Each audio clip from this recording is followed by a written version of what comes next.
So you guys both have interesting backgrounds when it comes to music. Just the evolution of who you guys were and who you ended up being is super interesting to me. But what were your first things you guys remember individually musically? As far as just like music, Yeah, just when you're growing up, like what's the first memory you remember involving music? Oh man, so I remember, I always listened to the radio, whatever was on, but I remember specifically when I really kind of started becoming a music fan was we went on this trip to Galveston or somewhere, and we stopped at a gas station, and my dad bought these sets of like 50s and 60s cassette tapes, Okay. and we like changed those cassette tapes out all the way for Galveston, and I really just started loving like all this, 60s music, like Runaway and stuff like that. And I was just really into it. I mean, for hours, I would wear those tapes out. So like the doo-wop, Motown era. Doo-wop, stuff like that. Yeah. And then I think the first album I bought on my own was I got Michael Jackson Bad on cassette. So yeah, I'm still to this day a huge Malt Shop fan.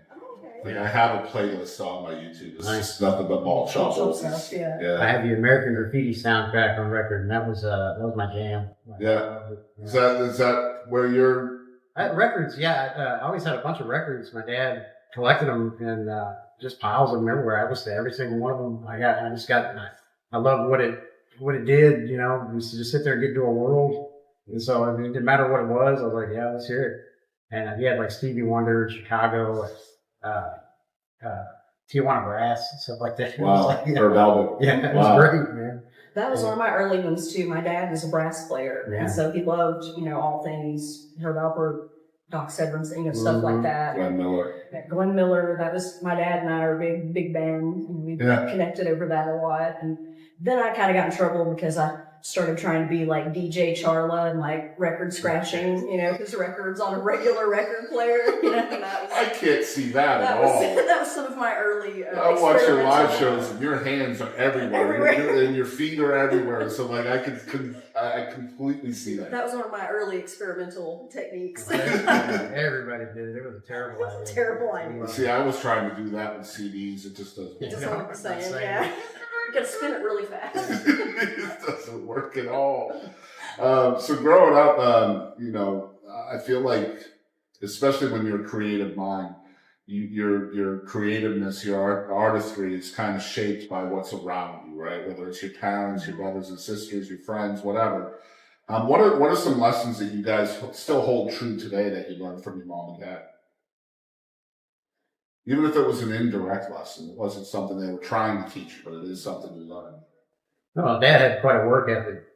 He was a hard worker dude, like always. Mm-hmm. And so just like I wanted to make music. I'm kind of dumb, like about music. I didn't have any real training or anything. So, but I was like, I can do it. Get to work, And so just kind of being driven like that. It was always a very hard work. Probably kind of similar. My dad was my mom's a musician as well. She played the flute and she plays handbells at the church. And my dad played the trumpet, but he kind of played later in life than she really did. But they both instilled in me early, you can't get good at anything, if you don't practice. You can't be upset when you're not instantly, good at it, and just to keep trying. And I know they listened to hours of me, playing the same thing over and over again badly, and never complained. Yeah. Always supported me, and so I owe a lot to them too. They come to our shows, still to this day. So what I love about what y'all bring to the live scene is all the bells and whistles, right? It's not just a unique instrumentation with a harp and a percussionist, but it's also the effects and the looping and all of the different things that you guys do to fill a room with so little, right? I imagine there's a lot of experimentation in your past when it comes to music, right? So tell us a little bit about the evolution of that and how that helps you today. So Jason and I I was in junior high. Yeah. And, he was in 8th grade, I was in 7th grade, and that's where everybody kind of came together, And where was this at? It's at Brownsboro. So we Okay. actually went to the bustling metropolis of Brownsboro. Population 600. Population 600. I was in Chandler, he was in Brownsboro, and then everybody meets up in 6th grade at Brownsboro, and then you go on.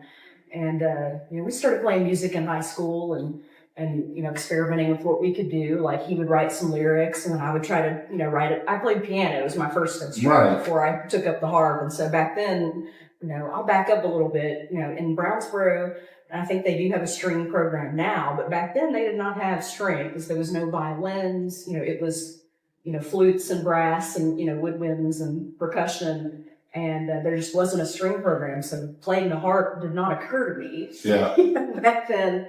And so I played the piano, but we would like write these little things and get together and try to piece them together on the keyboard and record them on cassette tape. And so just trying to figure out like how to record something, not knowing what we were doing just as kids and make something. Given what we were into, we were always into weird stuff, there was some goth involved, and so, like what we wanted, whatever the technology was that we had access to, it was like the goal was to try to make the weird music that we like, with just whatever we had. Right. So experimentation was like the whole part. Which is where I'm going with this, because we live in East Texas, and this is country music, right? and if you squint a little bit, it's Southern rock, right? And you can't squint any further than that, because if you do, then you're just not going to make it, right? So, unfortunately, and that's not who you are, either one of you, collectively or individual. So, I know there has to, and I know each of your your solo projects too, which we will talk about later. And there's a lot of trial and error in both of those things. Yeah. It winds up being like we want to play. We play the songs that we love growing up and throughout our lives. And I always have these fantasies when I listen to a song about, oh, it'd be cool if it sounded like that. And this is a chance for me to mess with that. Yeah. And so, we get pretty creative, like whatever song. I'm not going to play it like it sounds. No. That's terrible. You can't do that. Yeah. And so we make it weird. And you guys really kind of foster that freedom in each other, don't you? Well, absolutely. And we have like a shared note, on our phones. It's like Ultimate Crusher set list where we, what do you want to learn, or we'll think of something, like we'll play something at a show or somebody will say something and we're like, oh, we don't know that, but we should, or it'll make us, think of something else. But, we've been really lucky that, I think I played live a little bit around Tyler solo, and I'll say Texas Music City took a chance on me. They are a highly country and male country, dominated thing. And I don't even know how or why, but they were like, sure, we'll try it out. And I played there regularly for like a year. And, I was just really lucky to get some venues who, they actually took the time to like look at what, they didn't go, harp, that's boring. They actually took the time to like check us out and watch a video. And they were like, oh, wow, holy crap, that's actually kind of cool. Like, I never thought of somebody playing, Sweet Child of Mine on the harp. And so we joke, I said, I'm going to make an album and just call it Totally Inappropriate Harp Songs and, do. I think it would take off. I'll keep it real. And people, that's a big comment that we get is like, we love your selections. And we're like, we like the songs that we like, and then we like to play songs that other people like, So you mentioned that you started on piano, now you're on harp, and you're a drummer. Did nobody teach you guys that guitars are just put it into a case, bring it to a gig, and you're done? So you just try to make it hard on yourself, right? I said, man, I played the flute too, and I said, I'd like something that I need a car to carry, around. That's my goal. Is what is wildly, expensive and stressful and delicate. Let's take that up. I'm never about giving anything the easy way, but no, I actually, when I was probably, I don't know, 16 to 20, I did try to play guitar, and there's some recordings out there of me badly, doing things, and I don't know, I just could never, I understand. More than I could do. It's actually, I understand the concepts, I could tell you, like, here's the notes and, how to do it, but it's just, I don't know, I'm just bad at it. So I can play bass, that works, but the 6 strings for some What reason. she's saying is she needed like 65 strings. Exactly. I can Or play- 88 Yeah. keys. I can rather play than four, just, 4 strings or 47. Yeah. There's no in between. I need more That's- strings. I need more strings. How many can I get? Yeah. And, That's so but funny. I tried, and then I sold my guitar for a vocal processor and made weird vocal noises, and that was just more my speed. So. Oh, that's But I wish I could play the guitar. I just Well, I'm an old man, so that thing was $200 and weighs about 8 pounds, so I'm good. Like, yeah. The I want to hurt my acoustic hand. drums are easier. It's just a cajon and a couple of cymbals, Yeah. and you're good to go. And that's the vibe anyway, right? So.